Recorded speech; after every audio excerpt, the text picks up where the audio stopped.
une histoire par l'auteur de Game of Thrones.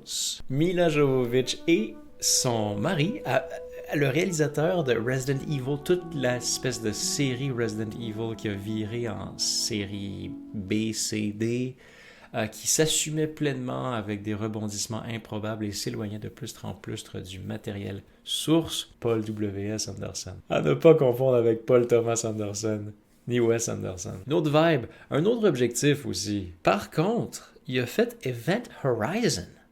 En 97, Event Horizon était très marquant. C'était de l'horreur cosmique avec Sam Neill qui est particulièrement efficace. Mr. Anderson nous présente une histoire par l'auteur de Game of Thrones. What? G.R.R. Martin.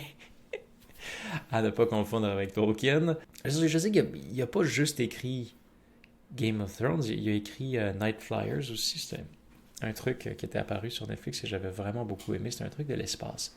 Donc, il a plongé dans le post-apocalyptique, le médiéval fantastique et le futuriste sci-fi. Les 3 courtes histoires sur lesquelles c'est basé sont The Lonely Songs of Laren Dor, In the Lost Lands, puis Bitter Blooms. Et ça raconte une histoire post-apocalyptique emplie de magie, de sorcellerie, de lycanthropie. Ouais. Un loup-garou dans le plastre. Et ça fait très très longtemps qu'Hollywood parle d'adapter le tout, là. C'est juste qu'il y a eu des petites complications. Il y avait plusieurs acteurs rattachés au projet avant que ça donne fruit. À l'origine, c'était Nicolas Cage qui devait jouer Boyce. Keanu Reeves avait été approché aussi pendant que c'était en développement. Qu'est-ce que t'en penses? Vas-tu regarder ça? Netflix annonce Balle perdue 3. Film français. Le premier était écrit et réalisé par Guillaume Pierret, sorti en 2020. Et c'était un projet même à l'époque Netflix. Guillaume Pierret n'a pas de page Wikipédia, alors qu'est-ce que j'en sais sur cette personne? C'était le premier long métrage du réalisateur. Avec Beginner's Luck, ça s'est transformé en franchise. On a eu un deuxième, on a eu un troisième. Écoute bien ça, ça a été quand même relativement bien reçu. Le site Allociné propose une moyenne de 3.5 sur 5 à base de 10 critiques journalistiques là, qui se sont prononcées là-dessus. Écoute, ça a l'air de quelque chose qui se regarde.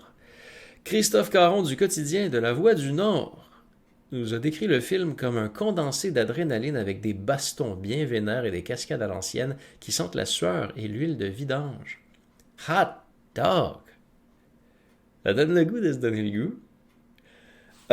Simon Riot, pour Écran large, avait noté « Balle perdue », un délicieux coup de boule qui vient secouer la dentition d'un cinéma français en mal d'action spectaculaire et de divertissement populaire ambitieux.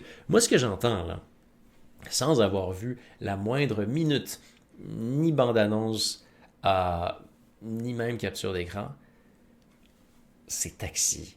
C'est cette rage inavouée de Taxi 1, 2, 3 qui m'obsédait quand j'étais jeune. J'adorais cet univers. Vraiment, j'en étais ultra fan. J'avais les DVD. Et pas rien que ça, mais Yamakasi... Taxi 3, on va se le dire, mélangeait les univers. C'était pas un multiverse, c'était pas un crossover, mais tout de même, on avait des cascades, on avait du parcours. Mais j'aimais cette veine de projet qui, pendant un temps, pognait au bout. Là. Il se cassait pas trop le basic. Il y avait du monde qui sautillait par-dessus des échafaudages, la police qui s'adaptait et qui modifiaient leurs chars et leurs baskets pour pouvoir poursuivre des brigands et bandits ultra habiles. That's my jam. Qu'est-ce que t'en penses? Vas-tu le voir? L'as-tu vu? C'est ma question pour toi. Man on the Inside saison 2 confirmée par Netflix. Ted Danson qui retourne à l'aventure. Ça va sortir en 2025, donc c'est quand même assez back-à-back. Là. C'est plutôt appréciable. C'est comme s'il savait que ça allait marcher.